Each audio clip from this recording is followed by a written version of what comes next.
As hienas, nos dias atuais, são predadores muito capazes que, apesar de serem frequentemente associadas à carniça, conseguem afastar ataques de leões adultos. A espécie mais difundida e formidável é a hiena malhada. Um poderoso caçador em matilha que usa trabalho em equipe, força e resistência para derrubar suas presas, muitas vezes compostas por animais muito maiores do que ele. As hienas têm sido mestres das planícies por milhões de anos e passaram por várias mudanças notáveis ao longo de sua história natural, produzindo algumas formas particularmente monstruosas. Quais hienas você poderia encontrar se viajasse de volta para o passado, não tão distante do planeta Terra?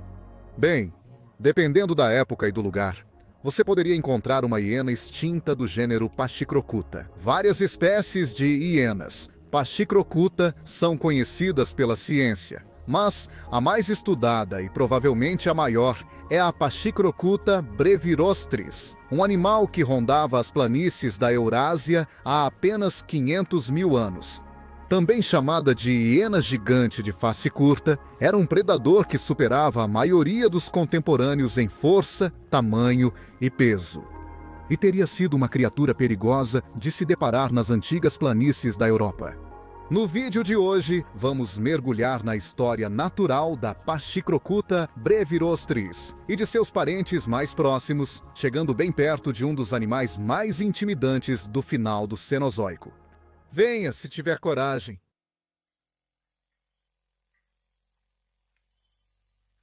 A primeira coisa que você notaria em uma Pachycrocuta viva seria o seu tamanho imenso. Pelos padrões das hienas modernas, em sua árvore genealógica, apenas a hiena do Mioceno, Dinocrocuta gigantea, era maior, e não por uma diferença significativa. Pachycrocuta brevirostris. Acredita-se que poderia atingir mais de 1 metro ou 33 pés de altura, até o ombro. E acredita-se que o exemplar médio pesava cerca de 100 quilos ou 220 libras. Isso, é claro, não leva em conta indivíduos maiores que talvez fossem capazes de atingir tamanhos e pesos ainda maiores. As hienas malhadas modernas atingem, em média, 80 centímetros de altura no ombro e pesam, em média, entre 45 e 55 quilos. Isso pode não parecer um grande aumento no tamanho corporal, mas olhe mais de perto e você verá o que diferencia essa fera de seus parentes modernos. Pachycrocuta brevirostris era construída como um tanque, ostentando ossos dos membros grossos e robustos que se conectavam a músculos enormes. Esses músculos teriam sustentado o animal enquanto ele carregava comida pelas planícies da Eurásia. Os músculos se estendiam até o pescoço e as mandíbulas, fixando-se na crista sagital, no topo do crânio, criando uma mordida poderosa, preparada para desmembrar e rasgar carcaças. Seus dentes, grandes, largos e poderosos, teriam sido capazes de esmagar ossos, permitindo que o animal aproveitasse ao máximo suas presas. Comparado às hienas atuais, os membros do Pachycrocuta eram curtos, o que explica o grande aumento de peso, mas apenas um leve aumento na altura. Pachycrocuta brevirostris é um membro da família Hyaenidae, que atualmente possui apenas 4 espécies vivas: a hiena malhada, a hiena marrom, a hiena listrada e o protelo. O gênero Pachycrocuta foi por muito tempo considerado ancestral do gênero Crocuta, que inclui a hiena malhada moderna. Porém, uma análise de 2024 sobre dentes de hiena pode provar o contrário.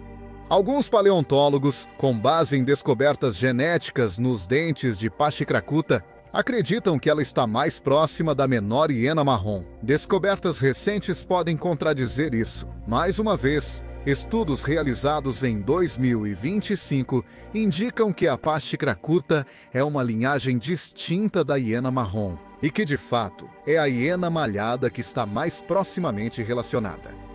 Com tantas informações surgindo sobre esse mamífero em um período de tempo tão curto, as coisas podem mudar novamente muito em breve. Então, fique de olho. Pachycrocuta chamou a atenção dos paleontólogos quando restos foram encontrados em Auvergne, França, em 1845. Auguste Aimard, paleontólogo francês, foi o primeiro humano a ver seus restos e levou sua descoberta para Paul Gervais, em 1850, que estabeleceu que uma nova espécie de hiena sob o gênero hiena deveria ser criada, Hyena brevirostris. Antes, restos de grandes hienas pré-históricas já tinham sido achados em locais da Europa, como Alemanha e Itália. Esses espécimes logo seriam acompanhados pelos espécimes Brevirostris de Aymard. Mas a pesquisa ainda não havia terminado. Ao longo do final do século XIX, cada vez mais espécimes de hienas de face curta chegariam às mãos dos paleontólogos. Da Europa Ocidental ao leste asiático, China, Indonésia, Finlândia e Índia continuariam a produzir hienas de forma consistente. Descobertas que Vicarelli e Torres atribuiriam ao gênero Pachyrhocutta em 1970. Em 2001, no entanto, a distribuição dessa espécie se expandiu enormemente quando ossos de Pachyrhocutta brevirostris foram descobertos na caverna Gladys Valley, no que hoje é a África do Sul. Essa espécie não era apenas comum em todos os cantos da Europa e da Ásia, mas também havia se expandido pelo continente africano, chegando até seu extremo sul. Ao longo do século XX, foi proposto que Pachyrhocutta fosse dividida em várias subespécies. Pachyrhocutta brevirostris, brevirostris, acreditava-se ser a subespécie europeia, enquanto Pachyrhocutta brevirostris licente e Pachyrhocutta brevirostris sinensis viviam no leste asiático. No entanto, isso chegou ao fim quando um crânio, objetivamente de Pachyrhocutta brevirostris, foi descoberto no nordeste da China em 2021, indicando que as subespécies propostas podem ter se aventurado muito mais profundamente em seus respectivos territórios do que se pensava anteriormente. Levando os paleontólogos a repensarem suas ideias, paleontólogos chineses propuseram mais tarde que Licente teria evoluído para Brevirostris, que por sua vez deu origem à subespécie sinensis. Mas há lacunas nessa teoria, considerando que esses paleontólogos não levaram em conta as populações do restante da área de distribuição da hiena.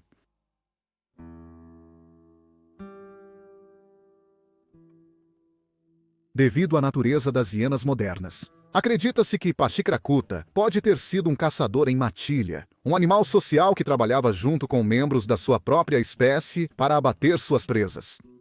Evidências do sítio Caverna Zhoukoudiana, no que hoje é o norte da China, foi mostrado que esses animais viviam juntos em uma toca ou covil por gerações e gerações. Comportamento semelhante foi inferido em populações da Europa Ocidental, indicando que esses animais buscavam abrigo juntos, saindo de suas tocas para caçar e socializar. Além disso, Pachyrhocutta pode ter usado sua toca para esconder presas para o grupo comer, como foi evidenciado em sítios nas colinas de Pab, no Paquistão. Aqui, em uma toca de Pachyrhocutta, uma câmara foi achada com restos de herbívoros provavelmente mortos ou saqueados por hienas e levados à toca para consumo posterior. Também existe uma teoria corrente de que Pachyrhocutta não era um caçador, mas sim um necrófago. Enquanto as hienas malhadas modernas são predadoras, que caçam e matam ativamente a maior parte de suas presas, elas também são conhecidas por se alimentarem de carniça de forma oportunista quando possível, armazenando os restos em suas tocas. O achado no Paquistão pode ilustrar isso, mas esses comportamentos são difíceis de identificar em fósseis. Em toda a sua distribuição, Pachyrhocutta convivia com vários grandes felinos carnívoros, como Homotério, que se sabe ter sido um caçador ativo. Como ocorre com hienas e leões atuais, a hiena gigante talvez invadisse os locais de alimentação dos felinos de dentes de sabre, usando sua força muscular e porte para intimidar a concorrência e fazê-los abandonar sua presa. Outros argumentos a favor do estilo de vida necrófago destacam os membros curtos da Pachyrhocutta brevirostris, que priorizava força muscular em vez de velocidade e elegância. Esse animal provavelmente não era um corredor de longa distância, mas conseguia curtas explosões de velocidade quando necessário. Dito isso, parece que as evidências apontam para a Pachyrhocutta ser um predador, e potencialmente um predador de topo. Além disso, seus membros eram bem formados para saltar sobre presas e agarrá-las. potencialmente até mesmo presas maiores do que ele próprio. Nesse cenário, Pachacracuta pode ter caçado em grupo, aproximando-se furtivamente de grandes ungulados, segurando a presa com os membros anteriores, enquanto rapidamente a matava com as mandíbulas. Entre os ossos de herbívoros encontrados nas tocas de Pachacracuta estão aqueles pertencentes a cavalos arcaicos como Equus altidens, ao grande cervo Praemagáceros, bisões pré-históricos, rinocerontes, focas monge e até mesmo a espécie de mamute Mammuthus meridionalis, que podia crescer mais do que os elefantes atuais. Esses animais consumiam uma variedade tão grande de presas que os cientistas conseguiram até identificar suas preferências. Quanto aos tipos de ossos, eles parecem ter consumido rapidamente aqueles com alto valor nutritivo, deixando os menores e mais finos para depois. Devido à grande quantidade de carne consumida por Pachacracuta, parece que esses animais eram infestados por parasitas. Sítios fósseis na Crimeia revelaram fezes fossilizadas, conhecidas como coprólitos, pertencentes a Pachacracuta brevirostris, que inclusive apresentam vermes fossilizados como trematódeos, tênias e nematóides. Não se sabe se esses animais causavam danos às hienas ou se as hienas simplesmente conseguiam eliminá-los sem problemas. Isso pode indicar que a carniça fazia pelo menos parte da dieta delas, já que carne em decomposição geralmente contém mais bactérias ou parasitas nocivos do que carne fresca. Assustadoramente, nossos primeiros parentes humanos podem ter sido parte da dieta da Pachacracuta brevirostris em algumas regiões e épocas. Há pouco mais de 1 milhão de anos, Homo antecessor, espécie arcaica da atual Espanha, caçava e coletava em pequenas tribos.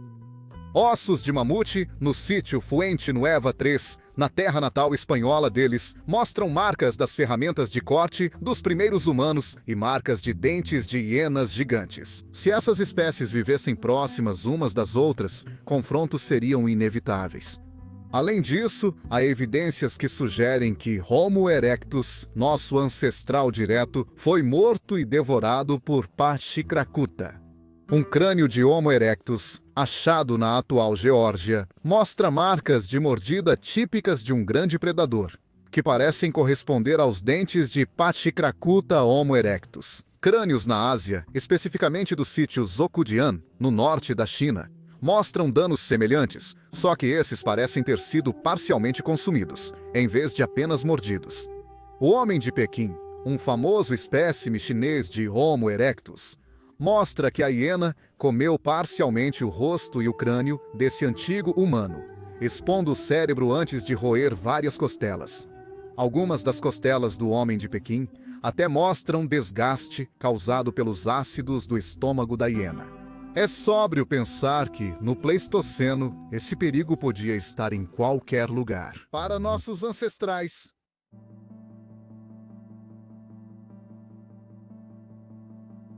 Pachacracuta não estava sozinho quando se trata de hienas gigantes e predadoras no Cenozoico. Também mencionamos no início deste vídeo Dinocracuta, um gênero conhecido do período Mioceno, da Eurásia e da África.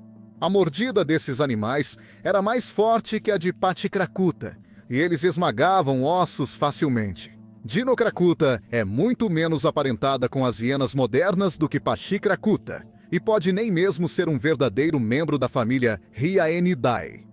Em vez disso, considera-se que esse gênero pode pertencer à família Percracutidae, uma família totalmente extinta de predadores semelhantes a hienas que viveram durante todo o Mioceno. Com aproximadamente o mesmo tamanho de Pachacracuta, Dinocracuta era muito mais massivo, talvez ultrapassando 200 quilos ou 440 libras de peso. Seu crânio e, portanto, sua cabeça seriam massivos em comparação ao resto do corpo, pelos padrões das hienas modernas. E teria sido uma visão intimidadora nas planícies pré-históricas da Eurásia, felizmente, para nossos antigos ancestrais.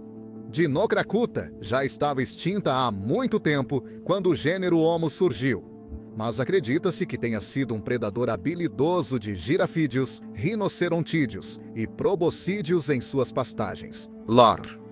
Hienas sempre estiveram presentes em nossa história evolutiva, mas quando os humanos surgiram na África, enfrentamos ameaças das hienas malhadas, lá nas planícies abertas. À medida que nos mudamos para a Europa e procuramos abrigo do frio em cavernas e fendas de penhascos, outra ameaça estava à nossa espera: Crocuta speleia. A hiena das cavernas, se era uma espécie distinta ou uma subespécie da hiena malhada, ainda precisa ser comprovado. Essa espécie extinta viveu na Eurásia até cerca de 20 mil anos atrás. Se leões das cavernas, ursos das cavernas e felinos de dentes de sabre como o homotério já não fossem suficientes para os primeiros Homo sapiens e Homo neanderthalenses enfrentarem, eles também enfrentavam ataques de bandos desses predadores de topo que corriam pela estepe dos mamutes em busca de cavalos e bisões.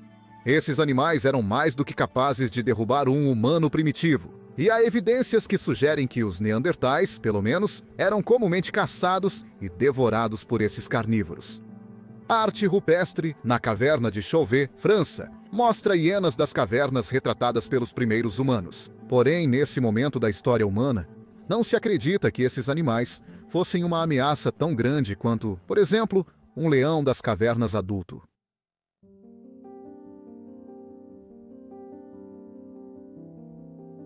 Pachacracuta sumiu do nosso mundo aos poucos. Ela desapareceu das planícies da Europa há cerca de 800 mil anos e do restante do mundo tão recentemente quanto 500 mil anos atrás. Há teorias sobre o desaparecimento desse carnívoro, principalmente ligadas ao início das eras glaciais na Europa, para as quais a hiena não estava preparada. Adaptada às quentes savanas da África e sul da Europa, a gigante esmagadora de ossos não resistiu à rápida mudança climática e sumiu antes da Era do Gelo. Ela também pode ter tido dificuldades para lidar com a chegada da hiena malhada na Europa, cuja população eventualmente evoluiria para as hienas das cavernas da Era do Gelo. Esses predadores menores, mais adaptáveis para suportar o frio, podem simplesmente ter superado seus primos gigantes. Há poucas evidências que sugiram que os humanos contribuíram para a extinção da Pachacracuta, como fizeram com grande parte da megafauna da Era do Gelo que veio depois. Hoje só podemos admirar os vestígios deixados por esses grandes carnívoros. Espero que em breve paleontólogos revelem mais mistérios sobre a vida e o comportamento deles nas antigas planícies da Eurásia.